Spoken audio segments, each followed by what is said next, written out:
710 ESPN Seattle presents Bob and Groz's One More Thing. Powered by the law offices of Heidi Hunt. Quarterback!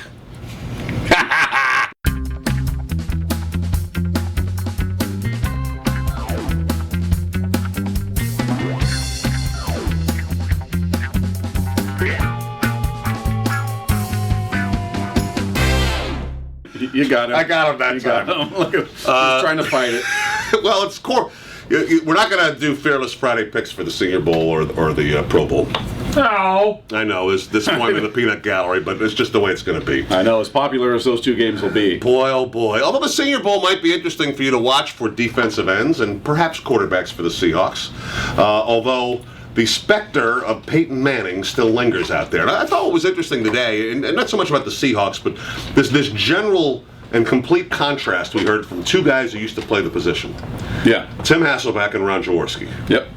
Tim Hasselbeck, hey, you got to be tough for Peyton. You got to redo your whole system for him to fit him. Tear the offense apart to accommodate him. It's got to be the way he can do it. And then you've got Ron Jaworski saying, this is Peyton Manning. He can play in just about any system there is. Yeah, I'm leaning toward Jaws on that one. I think Peyton Manning is adaptable anywhere, anything, with any player. I think he automatically makes your team a contender for the most part, unless it's just an absolute train wreck. And we saw what they were without him. We saw the Colts weren't that absolute train wreck. Weren't different as far as personnel goes. It wasn't as if they lost him and a bunch of other people. They had some injuries like everybody else, but you saw what his presence meant to a team. This is a perennial playoff contender year in, year out with him there.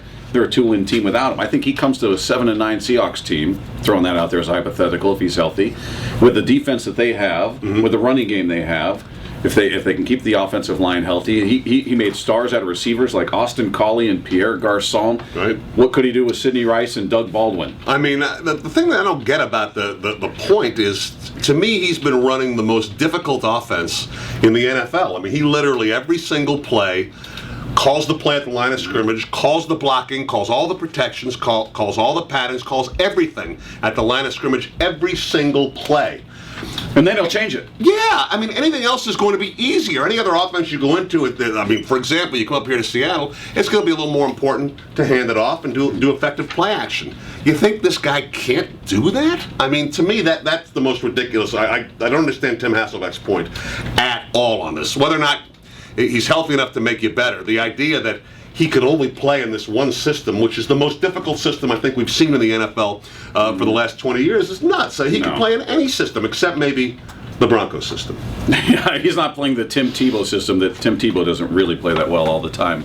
So no, he's not going to be a guy who's going to run the ball where he's counted on to do that. But he could play for anyone in the league. There's nobody who can out-hustle him in the film room. He can't be out-studied. He can't be out-schemed. There's nobody that's going to work harder than him to learn. If he had to come in here and adapt and they said, we're not changing anything, you fit us, he could do it.